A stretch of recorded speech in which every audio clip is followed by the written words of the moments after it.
Squeezing the processing of a raw image into 5 minutes with full explanations is a tricky needle to thread. But really it's not the slider movement that's vital, because every image is going to be different anyway. Just look for a weakness in your image and deal with them one at a time. Stage 1 of the editing here is colour balance. I'm going to do this manually by increasing the temperature and just tweaking very slightly the magenta down a little bit. Stage 2 is hitting the auto button. If it works, we'll move on from that point. If it doesn't, we'll hit it again and we'll work through manually. Stage 3, contrast, clarity and colour.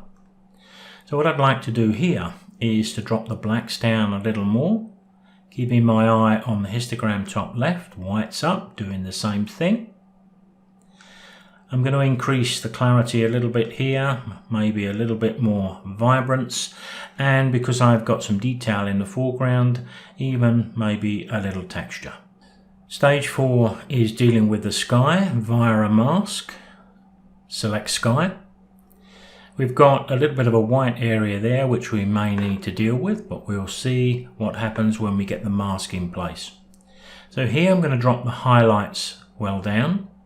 I'm going to drop the exposure down.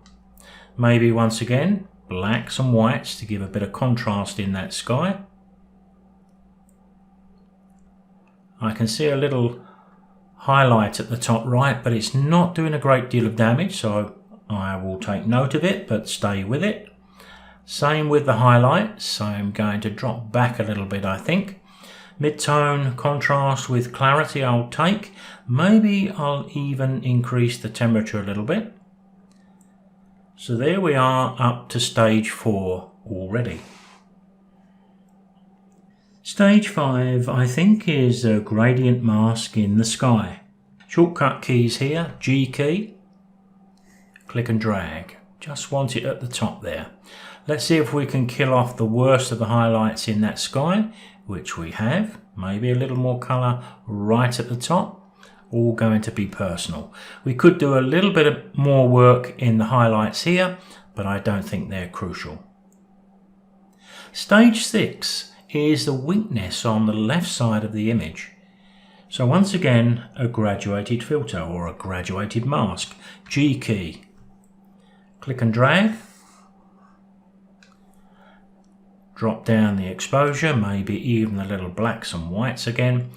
And the good thing about this tool is that if I go a little too far because I want it quite dark in the center, I can remove some of the over darkening in the bottom left corner by subtracting using the brush. Using my brush at a fairly large size and just removing some of that by brushing over it, and I could do the same at the top left if I felt it was appropriate. So the gradient mask on the left was stage 6. Stage 7 could be a radial filter. I'm going to touch the J key to bring that up, and I'm going to double click to show it on screen, touching the X key to inverting that. Then I'm going to go to my exposure and just darken the corners just a tiny amount, just to focus our attention into the center of the screen. I'd like to enhance the color in the middle. I think I may choose to do that when I open this up into Photoshop. So I think we'll do that next. So with the image opened up into Photoshop, I've selected my sponge tool from the toolbox. And at the top of the screen, I've got saturate selected and a flow of 10%. I'm going to make my brush a little bigger because I want to increase the colour just in the middle of the frame there. Not a great deal, but just enough. This is a handheld shot with the Canon R5, and I'm holding the camera low down to ensure my composition. But I have the LCD flipped out and facing upwards to me. The foreground is quite important here because our attention is not drawn down to that dark base. That keeps us in the centre of the frame.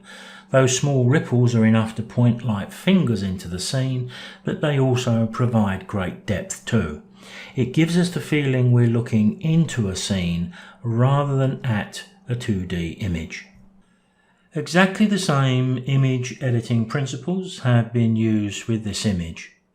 Global edits first, strategic edits next, via masks. The image processing for this image is exactly the same. Being at the right place at the right time does help enormously. And all these edits are identical in Lightroom. I'll see you next time.